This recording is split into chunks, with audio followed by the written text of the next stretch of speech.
नमस्कार। आज मु आपको एक उपादेय उपाय विषय जनइबी। साधारणतः आजिकल दुनिया रे आपण देखुथिबे जे छोट बड़ कथा को नहीं विभिन्न प्रकार संपर्क रे तिक्तता सृष्टि होउची।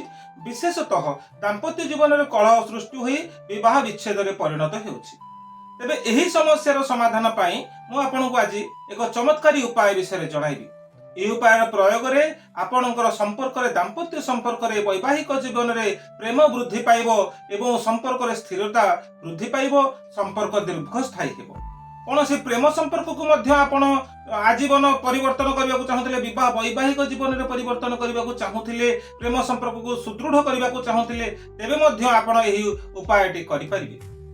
केतक स्थान रे आपण देखिथिबे एहीपरि प्रेम संपर्क वृद्धि करबा पई परस्पर भितर प्रेम संपर्क बजाय रखिबा पई किछि उपाय आपण देखिथिबे एही यूट्यूब माध्यम रे किबा कोनोसी ज्योतिषंग ठारू जे कोनोसी महौशिशी भितर उभयंकर नाम को नाली पेन रे लिखि गुड़ाई रखिबा पई अथवा आपणकर दाम्पत्य जीवन रे आपणकर जो शयन कक्ष रे मयूर चंद्रिका को सजाई रखिबा पई जहा फल आपणकर प्रेम संपर्क वृद्धि पाइबो। एहा तो आपणकर जीवन रे उपकार आसी पारे, किंतु मु आज जो उपायटी कहिबी ताहा निश्चिंत भाव रे आपणकर उपकार रे आसीबो ही आसीबो। कारण यह केवल बहिर लेखा नुहे, यहाकू मु अनेक स्थान रे प्रयोग करी सफल लाभ करिछि, सफलता पाइछि एवं यह जे 100% तार गुण देखौछि, तार उपकार देउछि, ताहा मध्य मु निश्चित होई सारिछि। सेथि पई कोन करिवे ना कोनोसी कृष्णंकर मंदिर भगवान कृष्णंकर मंदिर अथवा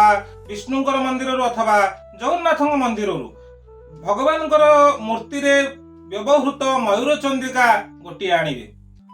किपरि आनिबे ना प्रथमे किछि मयूर चंद्रिका व्यवहार करबा पई सेही भगवानकर मस्तक रे लागि करबा पई प्रदान करिवे एवं प्रदान करिया परे पुरातन मयूर चंद्रिका गोटे आनिबे। जदि एहीपरि कोनोसी मंदिर आपण आनी पारु नाहंती, तेबे पाला गायक मानक निकट थिबा सत्यनारायण ठारे मध्य मयूर चंद्रिका लागि होउछि, सेही मयूर चंद्रिका मध्य आपण आनी परिबे। सेही परि नूतन मयूर चंद्रिका प्रदान करी पुरातन मयूर चंद्रिका आनिबे। गोटिए मयूर चंद्रिका आनिबे। आनिबा परे कोन करिवे, उभय दंपतिकर दुईटी फोटो नेबे, उभयंकर अलग अलग दुईटी फोटो नेबे।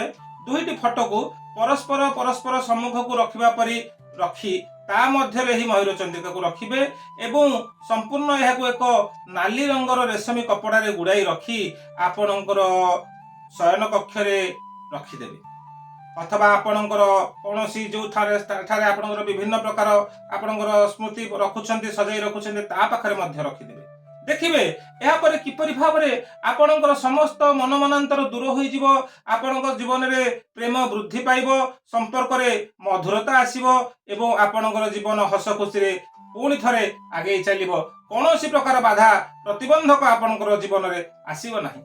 निश्चिंत भाव रे एही परि प्रयोगटी निश्चिंत भाव रे आपणकर जीवन रे उपयोग करंतु, देखिबे आपणकर जीवन पुणी थरे हसी उठिबो।